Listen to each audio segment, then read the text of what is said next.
welcome everyone. Thanks for joining us for this podcast. It's kind of the first in a series, really about sort of inclusivity at Trowers and inclusivity kind of in our business more widely.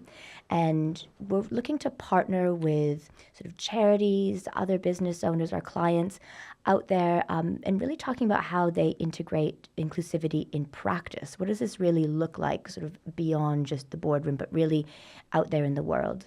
And so today, kicking off the series, I have, some of my best friends, really, in that, which is Stonewall Housing. So we're a charity that we've supported over years and years. We're huge fans of the work that you do. And I'm really looking forward to this conversation with you. So maybe I'll introduce myself first. I'm Jessica Arczynski. I'm a partner in the real estate part of the practice at Trowers. I'm also the deputy head of ED&I at Trowers. So I take a really special interest in inclusivity. Do you want to kick off, Steven? Yeah, sure. So my name's Steven, my pronouns are he and him, and I'm the chief exec at Stonewall Housing. I've actually been there for 6 years now, which I can't believe it's just gone so fast. But as you say, you've been supporting us for many, many years, and we're super grateful for it. And we help LGBTQ plus people who are homeless or at risk of homelessness. And we do tons of different work, and we'll talk some about it today. Really excited. And thank you for reminding me. My pronouns are she, her. How about you, Jack? Do you want to introduce yourself? Yeah, absolutely. So my name's Jack. I use he, him pronouns, and I'm the LGBTQ plus Housing Pledge Co-ordinator at Stonewall Housing. So I manage that accreditation which social housing providers can sign up to and better support their LGBTQ plus residents. And I know we'll also be speaking a little bit about that accreditation today. So very happy to be here. Yeah, definitely. I mean, a lot of our clients at Trowers are housing associations, local authorities, combined authorities, and wherever I can, I'm recommending the pledge to them. And so it's really why I want to get sort of Stonewall Housing in, because it's Pride season, and just to talk about kind of LGBTQ plus housing and homelessness more generally. And maybe just, Steven, you can kick off a bit with talking a bit about the history of the pledge, the history of Stonewall Housing, to kind of put us in context. Yeah, sure. So we are 43 years old now at Stonewall Housing, and we were founded at a time when LGBTQ plus people were having a really difficult time, actually. And very often what was happening was people were coming out and their families were kicking them out of home. You know, They were saying, look, I can't have you in this house anymore. What a terrible shame you've brought onto the family. That kind of vibe. And lots of LGBTQ plus people were coming to London, and they were hoping that they would find their best gay life and kind of move to the city.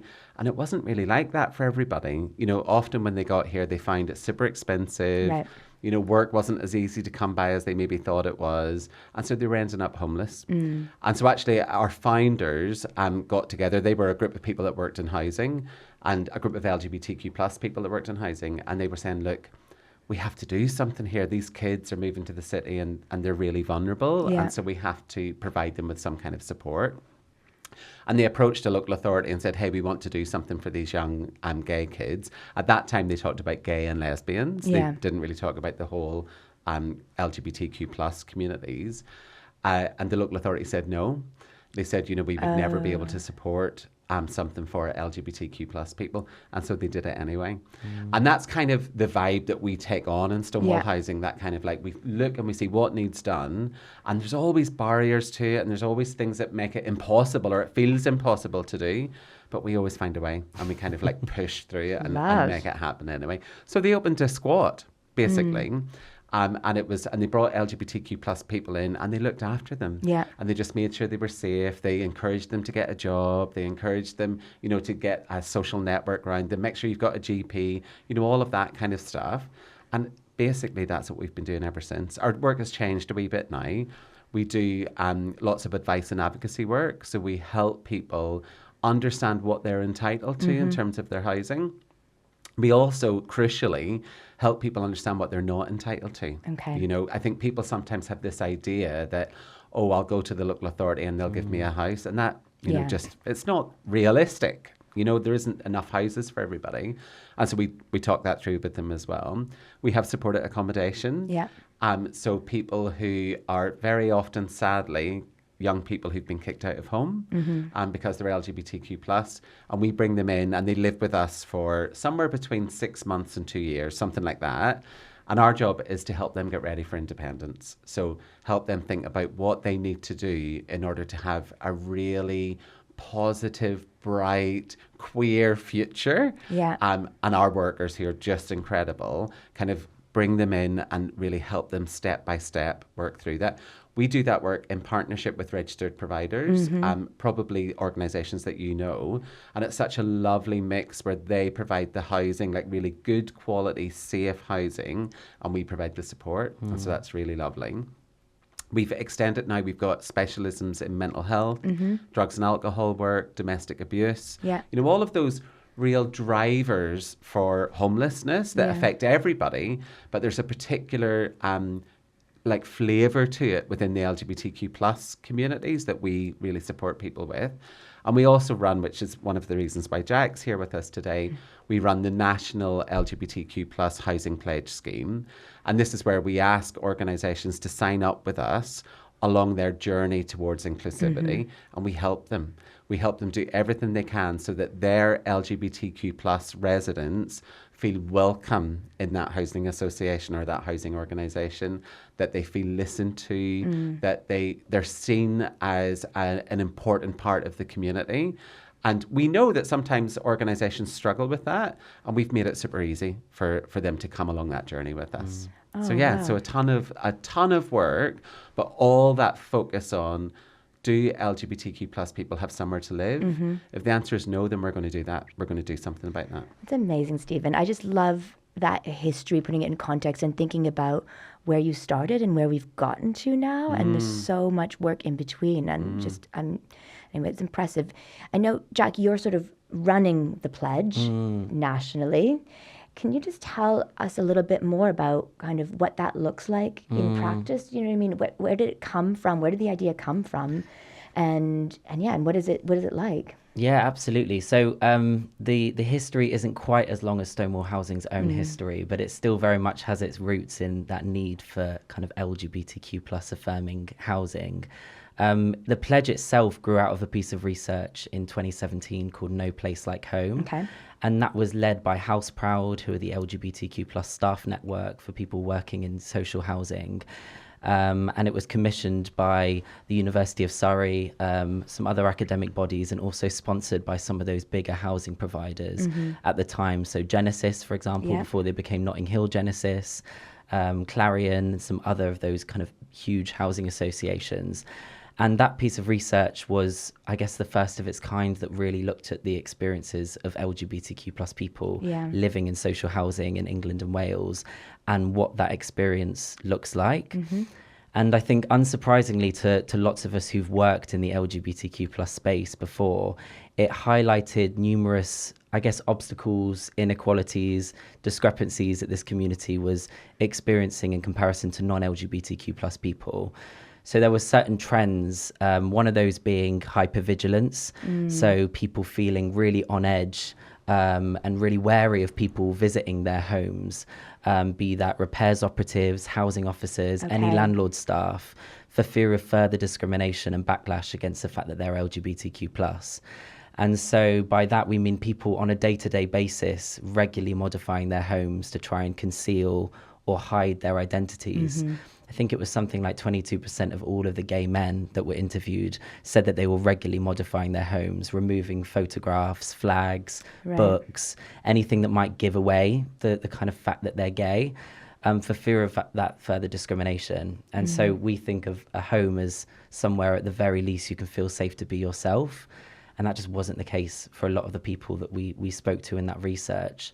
Another trend was around detachment. So 60% of trans and non-binary respondents saying that they didn't feel safe in their neighborhoods as LGBTQ plus people. Yeah, 60%. And I think that's what we found within that research and any research that we conduct within LGBTQ communities, is that there's certain subsections of the community that so often experience much higher rates of poor mental health outcomes. And that's not an innate reality of their identities. That's as a result of kind of increased marginalization.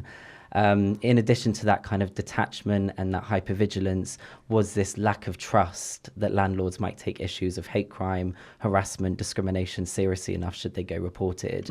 So on the one hand, you've got, people reporting that they feel really anxious and scared to have people coming to visit their homes, not feeling safe within their communities, at the same time saying, you know, there's probably a chance that I wouldn't report something even if it had happened, because I'm fearful of what the response of my landlord would be. And that was back in 2017. I wish I could say that I thought things would be better today in terms of that element of safety, particularly for trans and non-binary people right now. Yeah. I don't know if that's necessarily the case. It feels like the direction that the country is still, going in, isn't it? really kind of polarized at the moment. But thankfully, one of the positives out of that research was a series of recommendations that were put forward by those respondents that centered around how housing providers could better incorporate LGBTQ inclusion. Yeah. And so one of those was around increased visibility. So the idea that if staff members at a housing provider or a local authority were wearing things like rainbow lanyards, ally pins, rainbow laces we've seen rolled out from some other organisations, those small visual cues might not go noticed for people outside of the community. But it's a little signal. Exactly. And like when you're part of the community, you think, okay, that person's safe. Yeah. You know, I can feel safe to be myself. Next time they visit, I don't need to remove the photographs or the flags in my home.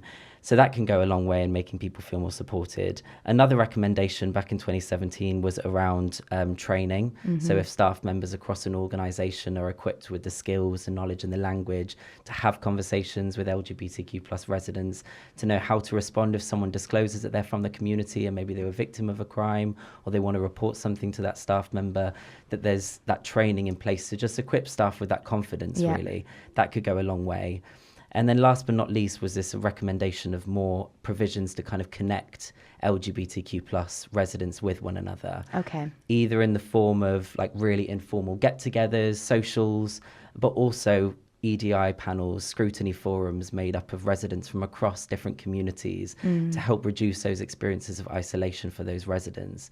And so the pledge, it's a very long-winded way of saying it, but the pledge sort of took those recommendations together and put them into an official accreditation that basically acknowledges the steps a social housing provider is taking to better support their LGBTQ residents. So it has its origins back in 2017, nearly 10 years ago in that research. And the pledge was originally known as a House Proud Pledge because it was set up by members of House Proud, that LGBTQ staff network. And in the 10 years or so since the idea kind of was first formulated, it's taken different forms. And so about 2.5 years ago, Stonewall Housing became the delivery partner of the pledge scheme. And that meant that we kind of took on the operational day-to-day running of the accreditation. And then even more recently, about 1.5 years ago, I want to say, a sponsorship scheme was formulated where some of those housing providers who'd been involved in that original research were able to contribute funding.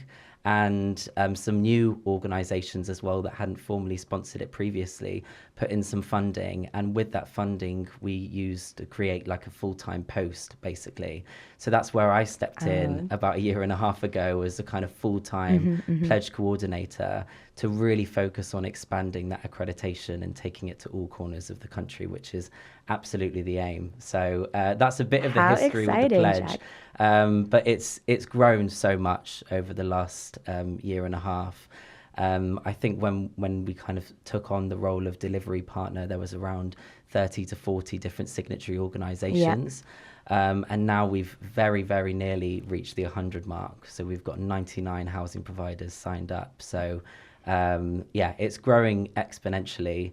I bet by the time this podcast is launched, I we'll hope be so. at I 100. think so. Yeah, I feel that. I find it so interesting. You know, I hadn't thought about. I'm a big fan of the pledge, obviously, as I've thought about it before, but I hadn't thought about it in terms of this kind of allyship that it provides a way for housing associations, other kind of providers, to demonstrate real allyship. And sometimes it's just in small ways. That's a big thing for me at Trowers too. I sort of head up the allyship network, and it's just about kind of realizing that sometimes a very small act or a bit of education or just some proactivity around something from an allyship perspective can make a tremendous difference to someone's safety or kind of experience of life. And there's an efficiency to it. I mean, it's the right thing to do, of course. It's the moral thing to do, but it's also just makes so much sense. And so I find about the pledge, it's just kind of this easy stepping stone to make it sort of possible for providers to take that role up. Definitely, and that's one thing we've seen with the work that organisations are demonstrating to us. So as part of that accreditation process within the pledge scheme, we ask organisations to show evidence across different areas of their LGBTQ plus inclusion journey, and that's used to, you know, accredit those organisations to be awarded either Pledge Pioneer status, which is our kind of baseline level of accreditation, or even Pledge Pioneer Plus, which is our kind of highest level of accreditation. And one of the stories from recently highlighted the difference that a rainbow lanyard can make. And so one staff member had worn a rainbow lanyard. They were repairs operatives, so they were just there to fix a boiler or carry out a repair within that home. And the rainbow lanyard prompted that resident to disclose that they're from the community. And to share what a difference it made to them, seeing that the person who was fixing their boiler was an ally and was supportive, exactly as you say. And from that conversation, they asked about local LGBTQ plus groups that they know of in the area. And because that same staff member had undergone LGBTQ awareness training, where they spoke about wider organisations that can support people from the community, that individual was able to then recommend local charities, local peer support groups. So what started as a kind just of... like a single lanyard. Yeah, exactly. It morphed into this really meaningful conversation where that individual felt a little bit less lonely, for example, or a little bit less isolated maybe that day. And that's just one individual. It's just the simplicity. Safer. Yeah. And I think that story, Jack, is a really lovely way of illustrating that this doesn't have to be a huge kind of strategic shift for an organization. You know, I think sometimes organizations look at ED&I programs and they think, oh gosh, do we have the resources to do that? You know, how will that fit in with everything else we're doing? You know, like, do we have enough time to do it properly? And actually, you can do really, like you say in Trowers, you know, the things can be just a small thing that makes a huge difference to people. I often think there's a pub near where I live in South London, and it's just a regular pub, and in the corner, just like this tiny little corner, is a little LGBT rainbow flag. And every time I walk past it, I clock it, you know, and I think, oh, okay, that's a place for me. And that's what I think this pledge does for our residents, you know, people that are literally frightened to tell people who they really are. See that rainbow lanyard, see the, you know, on the website that they've signed up to the pledge, their landlord has signed up to the pledge, and they think, oh, like, this is a place for me. And I wonder, is it the same for your colleagues in Trowers whenever they see the work that you're doing as well? I think so. I mean, I think we really take seriously at Trowers. It's one thing is kind of what we call the listening projects that we do. It's all about data, kind of what you were talking about. It's about sort of taking a moment. I think our own EDI history, I often think it was a bit ad hoc for a while, and then we started to take in the data, both kind of the figures, and that was important, but also just sitting down with colleagues, you know, from a certain community, and where we think maybe there's a bit of a gap there, and really listening hard, and that having that inform recommendations that we put into practice. That's kind of that allyship piece where we're sort of stop just going with whatever's trendy in ED&I or start kind of just going with the flow, but actually really, really listening has been that kind of first act of allyship. And it's really paid off actually, because then the recommendations that we're putting into practice are directly from people's experience. And it's been, so I really resonate with that piece about, I imagine a lot of the housing providers would be horrified if they understood that that's kind of the experience of their residents, but they just didn't know. And it takes the leadership to actually just sit down and really listen and then think, okay, what can we do about this? Yeah, 100%. And that allyship piece, I think, is so important amongst residents of social housing. So, of course, it's called the LGBTQ Housing Pledge. So it's, you know, centered around those LGBTQ plus voices. But the value of having residents who are non-LGBTQ plus, but are really passionate about LGBTQ issues because their cousin is gay, or they've got a trans daughter, or their neighbours and good friends are part of the community, whatever that may be, having those voices to be banging the drum for LGBTQ inclusion is such a brilliant way of kind of encouraging those LGBTQ plus residents to then step forward. So a lot of the resident engagement, which is so important within the pledge, is actually centered around how can we mobilize allies around this issue, because it extends so far beyond the LGBTQ plus community, because everyone's going to know an LGBTQ plus Of course. person in their lives. You know, it might be the barista at your coffee shop, or it might be someone in your family or a neighbor that you bump into and have lovely chats with every now and again. Whatever that link, you'll know someone within the community. And so the idea of encouraging and equipping allied residents with the knowledge about the pledge to advocate for those issues, and to be pushing their housing provider to sign up, or to have rainbow lanyards available to staff members, or to reach out to that particular charity about doing some training. When it comes from the residents, is so valuable. And I can imagine that we have this sort of saying at Trowers all the time, like, inclusion, it's for everyone. Inclusion, it lifts everyone. I imagine that the experience for everyone after sort of the training that you offer, that if you go in and do this training, or and the community building, that helps everyone. It doesn't just help LGBTQ plus residents. I mean, that's the focus, but 100%. And it's, you know, that obviously that's what we're all about at Stonewall Housing, Of course. that LGBTQ plus. But inclusion is really for everybody. And I think the staff from the housing organisations that we meet want to be inclusive. Yeah. You know, like there's no, like very rarely do you come across someone that says, oh, I really wish that I was less inclusive than I am now, you know? But it's a confidence issue often. Completely. You know? Yeah. Like, what is the right way for me to ask questions of trans residents? bit nervous about the language, or they make a mistake. Or what if I get it wrong? Yeah. You know, and I always say to people, then you just say, oh, sorry about that. Yeah. And you move on. It doesn't have to be a big deal. You know, but if you've not had those conversations before, that can feel like a big deal. And so having someone like Alex, who's one of our colleagues, go in and talk to people in a real kind of person-to-person way, making it real, like telling the stories and bringing it to life, can really build the confidence of those frontline workers who are then going to be like, okay, I don't have to be weird or awkward here. Yeah. I can just be myself. And, you know, like if someone introduces me to their wife or their husband or same-sex partner, I can just be cool about it, you know? And so, I think it's the confidence that it really brings. And then it reaches beyond the LGBTQ plus people. And even, you know, like, you know, our residents, people who live in social housing, of course, have connections with LGBTQ plus people. But even if they don't, they still want to live somewhere that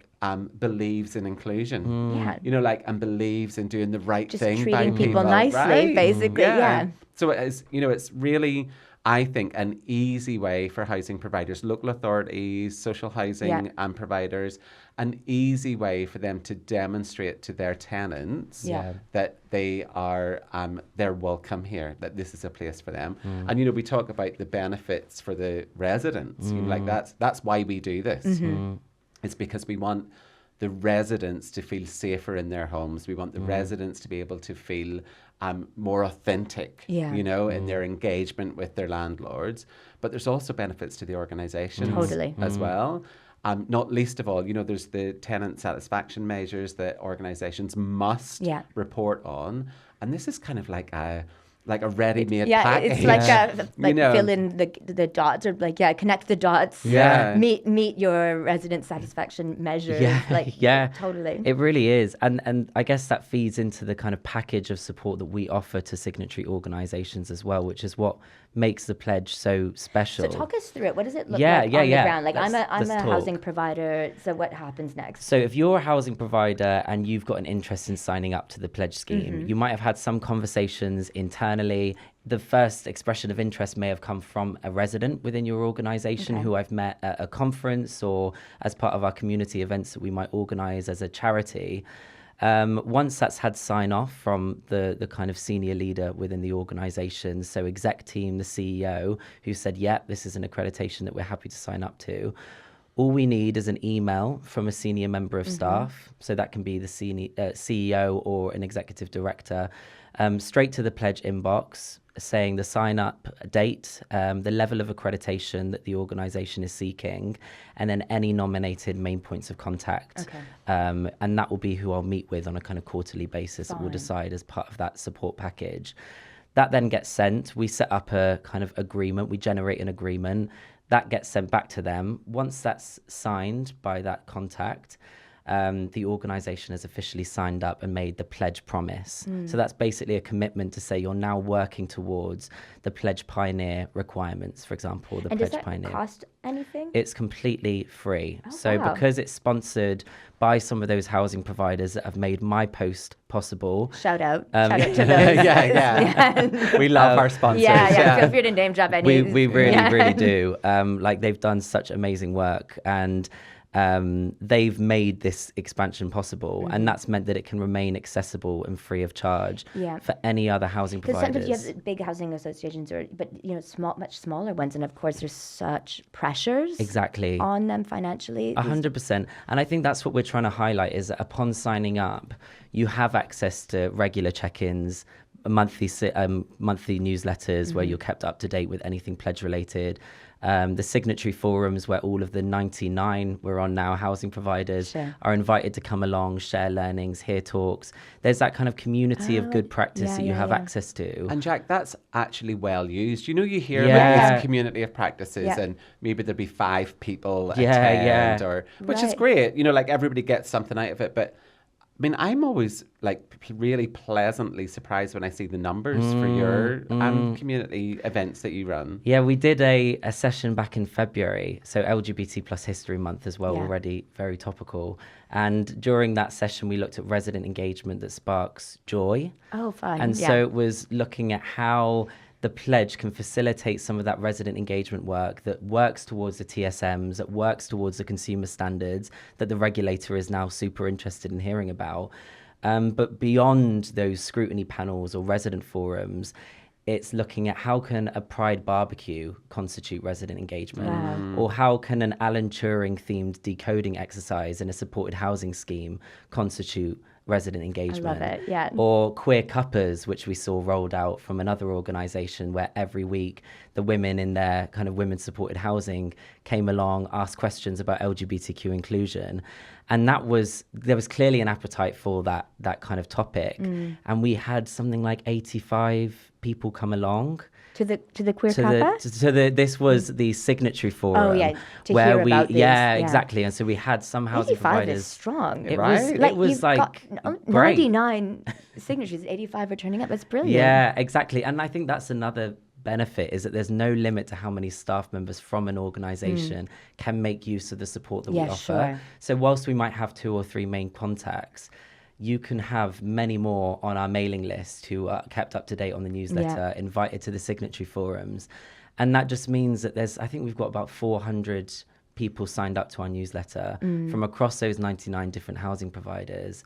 And it is just a really human, supportive, inclusive community. And so we don't expect organizations to come to us having done all of the work. They can come to us at the start of their LGBTQ inclusion journey, use their sign up to the pledge scheme in a very easy email, as I highlighted, and use that as a kind of motivator, I guess, to start really focusing on the work, so that by the time it comes to submitting evidence, say 16 months later or whenever the following June is, over a year away, they're more than meeting the minimum requirements. They're feeling really confident with the work that they've highlighted, and they've made full use of all of that free of charge support that we've offered. So, and they've seen what others are doing. Yeah, right. So exactly. In that, like that idea of the queer cafe, that organization's doing, that could be done in every single one of our signatories. You just pick it up and plunk it into your service and make it happen. Yeah. And your confidence then builds, and you think, oh well, there's an organization that's similar size to ours. Let's imagine a small organization. What are we going to do? Yeah, some just don't have the sort of broadband you just can't really think of it what to do. Yeah. Here's 10 things that they've done. Let's pick one of them, and go for it. I love that. And I love host that. a cute little event and also be meeting your consumer standards at the same time. Yeah, great, exactly. Love it. Like creative forms of resident engagement. I have a question for Jack, if that's okay. Yeah. I'm interested in the mix of people that have signed up to the pledge scheme, because we talk about local authorities, we talk about social housing providers, all the different housing organisations. What does it look like across those 99 organisations? It's a really good question. And there's so many different ways to measure the spread across different providers. So I did a kind of geography insight recently, and I think I was talking to you both about this previously, that it started naturally as quite a London-centric accreditation because it was set up by staff members within House Proud. So there's two House Prouds. There's a House Proud North and a kind of House Proud South, but the Google just goes by House Proud. And so because it was set up by London-based staff members, naturally its origins were centred around London-based housing providers. And recently, I think something like 40% of our housing providers are based outside of the southeast. Oh, wow, yeah. So there's a real kind of spread across England at the moment. And we are looking to really expand more into Scotland and Wales and Northern Ireland as well, so across the whole of Great Britain. In terms of the size of those organisations, we have a really significant number, I'd maybe say 15 or 20 or so housing providers that have around or below kind of 2,500 homes. So at the much smaller end of size. And we have some housing providers, as I said, that offer about 80 homes, a couple of hundred, that have really strong, meaningful resident engagement that they've been evidencing over the last few years, all the way up to some of those huge housing providers, such as Clarion, Places for People, both of whom are sponsors of the pledge scheme as well. Nice. And they've got around, I think Places for People has something like 125,000 homes all over the country, including Scotland. So there's a huge range in the shapes and sizes of those housing providers. Local authorities, we've currently got 5 local authorities who are signed up to the pledge scheme. And we've got many more than that in terms of expressions of interest, right? So I've had some amazingly meaningful, positive conversations with staff from local authorities.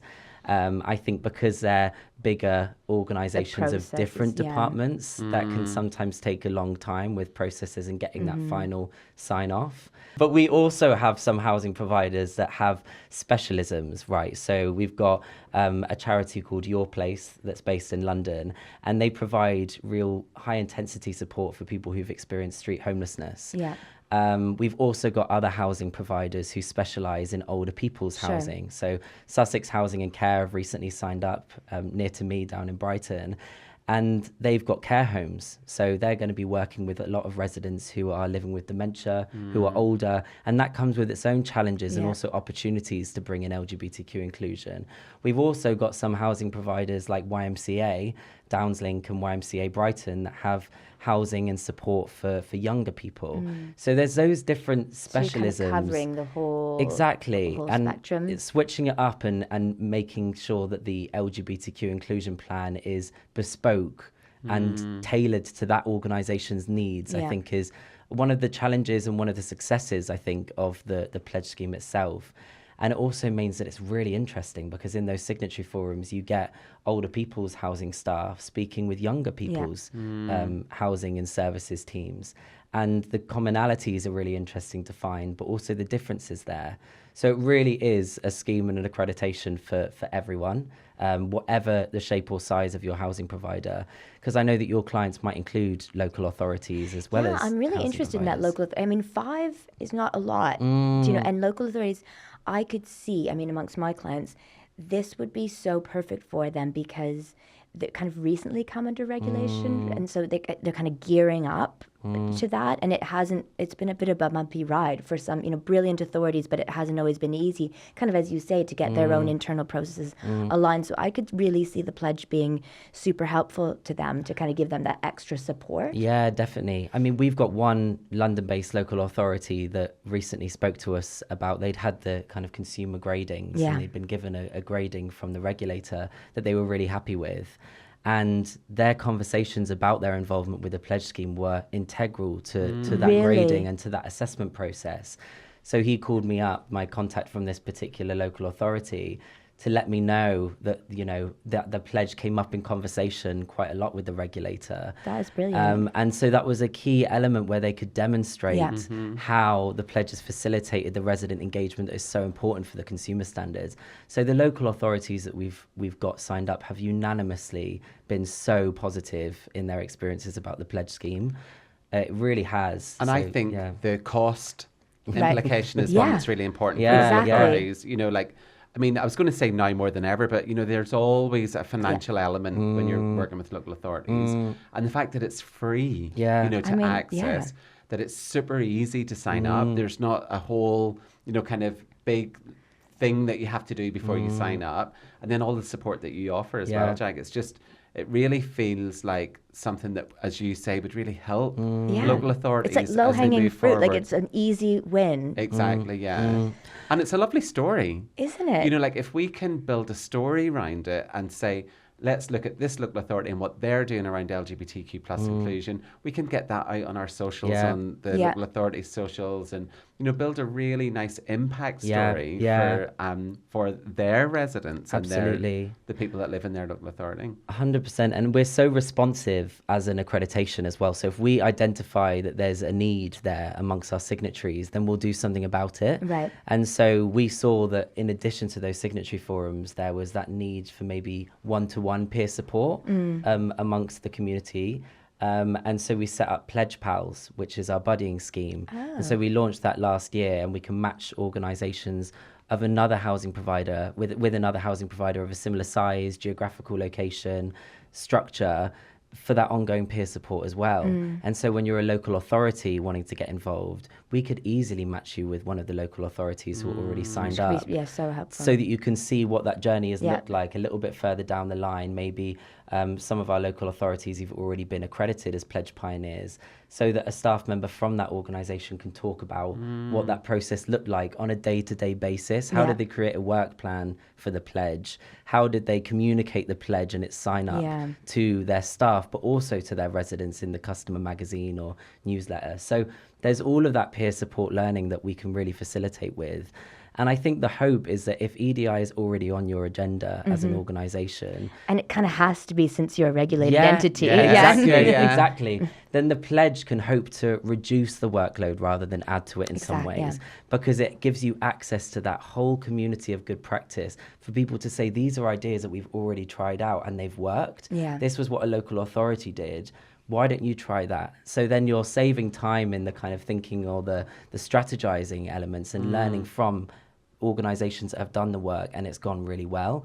There's just such an efficiency to it that I'm just loving. Like it's just someone's already done the hard work. Yeah. Like let's not reinvent the wheel. Yeah, Here's yeah. your tool belt of things that have actually made impact.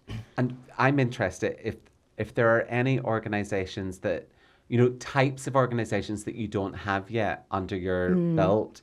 You know, I'd love Dream it if we had, organization, yeah. I'd love it if we had an organization that worked in this field or, you know, something like that. That is or really have interesting. you actually covered everything already? I think what has been a kind of newer structure has been those kind of organizations that provide maybe high level support or drug and alcohol support. Yeah. And so a lot of the hesitation from those organizations has been, but our residents, our service users, our clients, however they refer to the communities that they support, are dealing with drug and alcohol addiction and the trauma of being a refugee and seeking asylum in this Yeah. country, having fled from a war zone, or the trauma of having lived out on the streets. How can they bring resident engagement into those spaces? And I think that's where we've had a bit of a kind of opportunity to learn and reflect and think, what can meaningful engagement look like? Actually, it could be a one-off conversation between a staff member and a resident, where that resident discloses that they're from the community and that they're looking for a peer support group in their local community, and they'd like to talk to other LGBTQ plus refugees, for example, or other trans people. And that staff member's been able to signpost. Now, that's not a ongoing LGBTQ plus resident group, but it's such a valuable conversation from which really meaningful support has grown. And so evidence of that work can be, you know, minute notes written by a staff member who's had that conversation with a resident to capture that interaction, as well as being, you know, terms of reference from an LGBTQ plus resident group, which we might see within another organisation, or it can be a one-off pride activity that you do within a scheme where, you know, for Pride Month, you have a stall and you share out material about other LGBTQ organisations. And some of the residents come along, they may or may not be LGBTQ+, but they've got an interest in that work. And so I think increasingly it's becoming even more about alternative ways of gathering those resident voices beyond resident groups. And I think the pledge is very good at responding to that need and looking at how can the requirements complement that work rather than looking to replace it. Yeah. So I don't think there's like any like particular area. I'll kick myself if I think of something later on, but like it doesn't feel like there's a kind of particular area or specialism that's lacking. And I think that's even more appealing to any provider that is looking to get involved, because it's like whatever you look like, we've got someone like you. We've got something there. Okay, I have 2 questions left. You can either answer either of them, either of you or both. One is around sort of what's the future of the pledge, what are you looking forward to, what's coming up, and the other is sort of what's something just maybe we haven't covered that you're really proud of in that kind of pledge. Like what's a moment that you look back on and think, wow, this really, you know, I'm really, really proud of it. Who wants to go first? I'll talk about the future of the pledge. Okay. So we've been running the pledge now for a couple of years, and we've got all of this experience under our belt, and Jack and Jack's colleague Alex have done the most incredible work. Like it's just wonderful what we've been able to achieve in this short time, really, you know, since we've kicked it off. I mean, we've said it already, haven't we? But the sponsors are just incredible. Oh, like love the sponsors. If we didn't have them, we wouldn't be able to do this work. And that's real. You know, like that's like it wouldn't have happened if we hadn't had those sponsors. And so massive shout out to all of those sponsors who give us their money, you know, and they make the donation so we can do this work. So yeah, fantastic. We're now really interested in the impact study. So we're working with the University of Surrey and Professor Andy King, who's one of the founders of the scheme. And we're really thinking, okay, well, how can we demonstrate now the impact that's been had through this pledge scheme beyond the stories that we're able to get from you, Jack, and really kind of demonstrate to organisations that this is really worth your time to sign up and to get involved in. And I really want to have that really founded in the experience of the residents. Residents helped us create this scheme. Residents sit on our advisory board in order to guide this scheme, and they're, you know, a big part of our governance structures. Residents do the accreditation whenever someone applies to join to be accredited on the scheme. It's residents who sit down and do that. And so I want to know from our residents, what does this really look like? It's that listening. It always goes back to that kind of the importance of it. Like show us, you know, like show us what's important to you as a resident in social housing so that we can build on it and work that up. So we're really interested in the impact stuff. And then the other thing that we're doing, and Jack is leading on this project as if he doesn't have enough to do.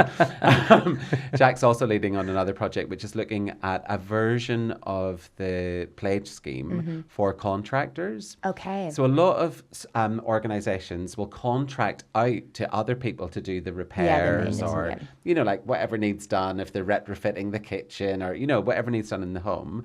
And so we're thinking how wonderful if they were the ones that were signed up to the scheme and had the training and had the confidence and had all the things that we were talking about, so that it's not just your landlord that is providing this inclusive space for you, but also the people that they send out to do the work. And so we're just developing that now. We've got a pilot scheme ready to go. We've got a few organisations that are willing to do the pilot scheme with us, and then all being well, we'll roll that out.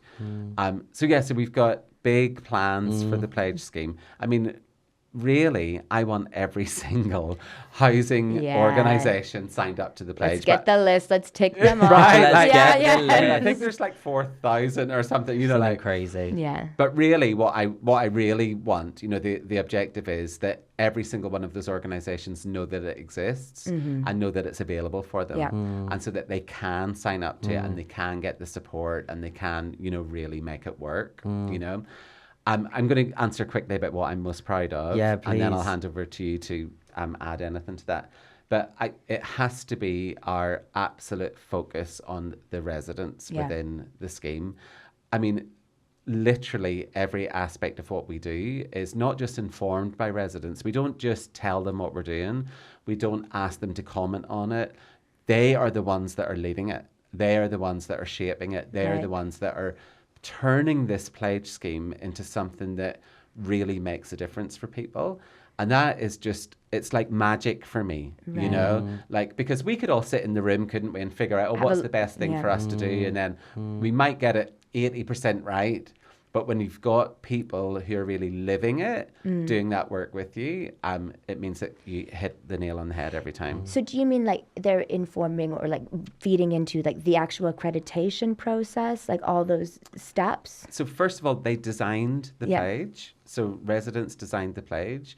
We have an advisory board. Again, shout out to our advisory board. Amazing. Like this incredible network of professionals in the housing sector who meet with us on a quarterly basis and help us shape what we're doing. Yeah. I can't remember the exact statistic, but a good portion of them are LGBTQ plus social housing residents. We're actually about to recruit for a co-chair. I co-chair along with someone from House Pride, and we want a third co-chair who will be a social housing resident as well. So they're involved there. Yeah.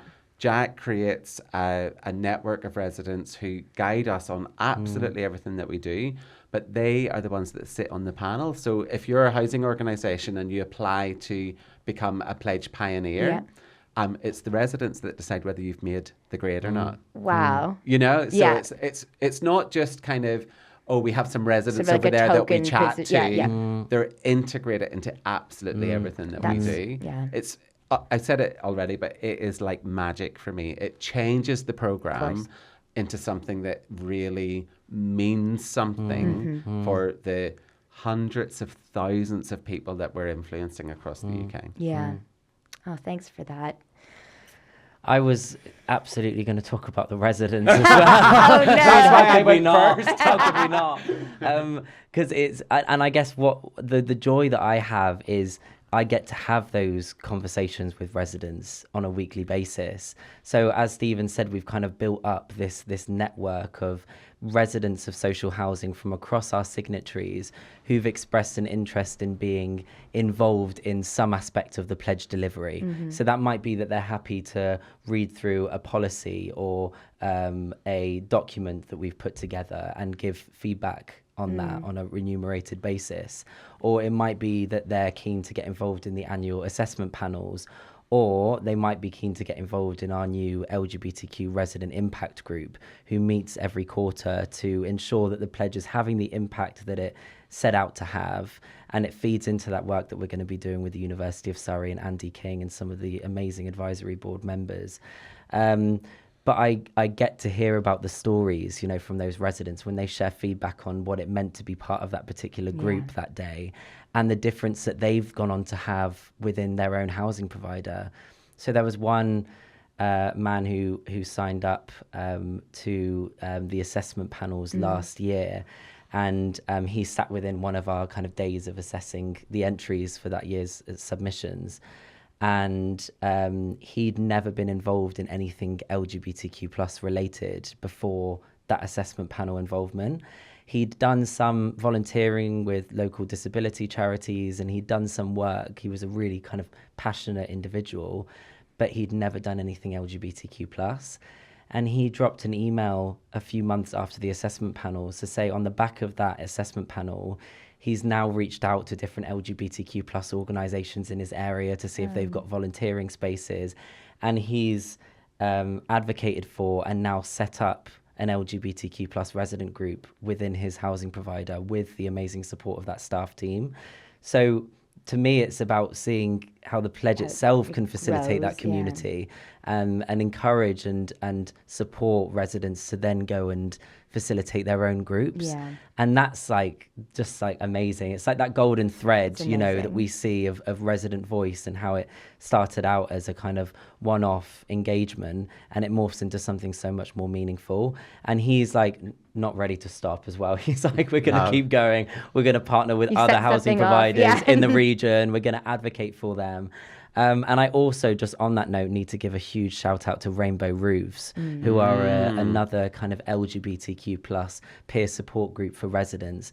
Originally, they were set up in the Northwest, but they've said that they're happy to speak with residents from all over the country. And they have proved such an invaluable source of support throughout this whole process, because again, it's that LGBTQ plus resident voice that is so valuable. Yeah. And they're doing visits all the time with other housing providers in the region, in the Greater Manchester area, out in Yorkshire, where they come along and talk about resident engagement and what can be learnt from Rainbow Roofs. And they're just one of so many different kind of partners that we work with through this accreditation that makes it such an amazing scheme to be part of. Will you please also talk about the celebration event last year? Celebration event. This was for the providers, you know? Yeah. And Yeah. it was, I'm going to hand over to Jack because he organised it and Oh it was gosh, fantastic. and it was our amazing partners at Pan Pacific Hotel as well, because they hosted and they provide the venue space and this like huge. It was like a huge event. Yeah. And I think we thought big, didn't we? Mm-hmm. We knew it was going to be a great way of marking 1 year of the sponsorship. So that was one kind of reason for having that event. But also to award and celebrate that year's 28 housing providers that were accredited with Pledge Pioneer status. And so we invited all of our sponsors. We invited the organisations that have signed up to the Pledge scheme. And it was something like 130 people that came together in a room in central London to celebrate and acknowledge the impact that those signatories had, to thank and express gratitude towards our sponsors, and also to just socialise and come together as a community. And it felt like in this climate, it feels more important than ever. It's not a coincidence that we looked at resident engagement that sparks joy for that particular signatory forum, or why that celebration event was so popular, because people were coming together to feel joy and celebration and just like pat each other on the backs and say, you know, this is a great impact that you're having. And what was so special was to have LGBTQ residents there. So some of the housing providers, staff members weren't able to make it, but they funded for one of their residents to come along and travel from rural Wales all the way to central London for the evening. And so I got to meet some of those residents that put forward testimonials as part of their housing provider submission. And the photos from that event are just great as well, aren't they? Like, It's you can feel the incredible. celebration. I can imagine the energy. It in the was room. great. Oh, Yeah. it was It really wonderful. was. It was just this incredible, joyful, celebratory moment where, you know, we were looking, I remember being on the stage and looking around the room and thinking, this is real inclusion in action, you know? And you hear so many negative stories about LGBTQ plus inclusion at the minute, but there's so much good stuff happening as well. And that was such a brilliant event for It was it. so much it's fun. a big thing for me, is that that joy is resistance, it is safety. Do you know what I mean? Like, using that energy to kind of create the change is so important. And I know we've spoken as well about kind of the importance of creating joy. And I guess I'm really interested as well, because Trowers have been such a support for Stonewall Housing and House Proud. I know that you've hosted kind of numerous events where I've been able to network and increase my portfolio of pledge signatories. Love it. Which has been lovely. Always happy to throw a party and get those numbers up. Love a party. But I'm interested as well from Trowers' perspective as well. Like, how long-standing has that involvement in EDI been as an organisation, and how did you kind of step into post as someone so professionally passionate as well about LGBTQ inclusion? Yeah, I mean, I've been at Trowers for 13 years, and my experience, there always was, especially around the kind of LGBTQ plus space, just kind of a lot of energy, and it was kind of known as a place that had safety. But I hadn't really clocked why until I started to look into it, which is, I think, a lot of our partnership were openly gay or lesbian. And as I started asking them questions, I realized that they'd been really quite involved in activism and in kind of some of those really kind of early movements around the 80s. So that was, it kind of encouraged me to join the network. You know, wouldn't count myself as LGBTQ plus myself, but I could start to see the importance of allyship, and that was really celebrated. So, and then as some of those partners have started to leave, I realized that we need to kind of hold the torch for that and kind of keep that relationship going, partly because of the times we're living in, but partly just to build on the work of sort of, you know, our elders effectively, and not lose that knowledge and that passion. So that's been really important from the LGBTQ plus kind of sort of perspective. Also at Trowers, though, and this is interesting when it kind of relates to us, we are quite community focused in our LGBTQ plus work. So that's why we have this relationship with Stonewall Housing that's quite long standing. But in all the other offices in the UK, they kind of have a different version of local charities that they support. They get quite involved in kind of events. They work with certain sort of charities for Pride, etc. So for us, it's really important that it's integrated in our local community and that it kind of, we feel that impact and we're building relationships. And it's a little, how do I put it? It's like a little funny to talk about companies or corporations having values. But at Trowers we do, and the one that has always resonated for me, and I think really more widely, is we're not afraid to be human. So it's not so much about ED&I, tick box, this is part of our kind of corporate strategy. It's really about connecting with the human, and that's important for us as a place that we work, but really important for us in our clients. And that's why I wanted to do this podcast with you, because you are working with our clients. Yeah. And for us, it's about making that real, putting those values into the relationships. It's profession, of course, it's business, but we want to integrate it in a very meaningful way. So I think it's always come through. It's been supported at the sort of top level, at the strategy level, with our senior partner, but it's something that we also take very seriously in kind of listening to our employee networks and kind of, and really, and just kind of really being willing to not just pat ourselves on the back because we've ticked that box, but think about where can we do better. Yeah. I love that human, like the use of the term human as well. 100%. And it really comes across, in terms of the engagement. I mean, I would encourage all organisations to find a charity that they love and build a relationship with them, because the long-standing relationship that we have is so important to us at Stonewall Housing, and it makes a real difference. Yeah. I love hearing that, because it's easy for us. We're just like, oh, Stonewall Housing, we love them. But every time, we do a fundraiser or something and I hear about that it actually makes an impact, it almost kind of surprises me. I think, oh, we just love doing it. And that's lovely, isn't it? Yeah. It's something that you're getting something out of, but it really makes it. And I always say, whenever I'm out talking about fundraising and supporting and things like that, I always tell people to find a charity they love, and I hope some of them find Stonewall Housing. But it has to be a charity they love. Exactly. It has to be authentic. It has to be authentic, and they have to really invest in it, and become for individuals, just give a charity you love a $5 a month. It's nothing to you, but it makes a big difference for them. Please, I hope some of them give it to Stonewall Housing, but really, it's about something that you care about and that makes a difference to you. And so that's why this relationship at Stonewall Housing and Trowers it's incredible to us, and we're super grateful. We're super grateful for it.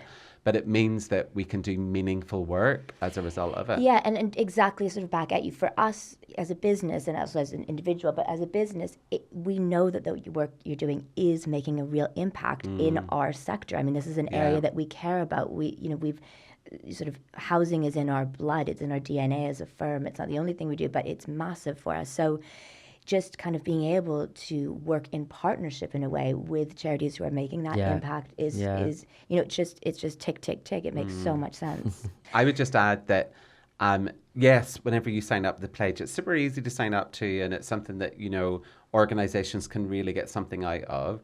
But more than that, you're joining this community that Jack and our colleague Alex have created.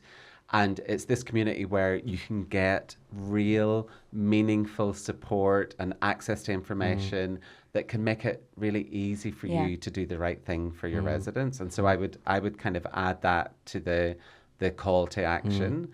Well, you've heard it here. Sign up to the pledge. You find community, you find joy, and create a magic in your own sort of neighborhoods and homes. And I think we'll wrap it up there. So if you have any questions, contact me, contact Jack, contact Steven. And from Trowers and Hamlins and from Stonewall Housing, this is goodbye.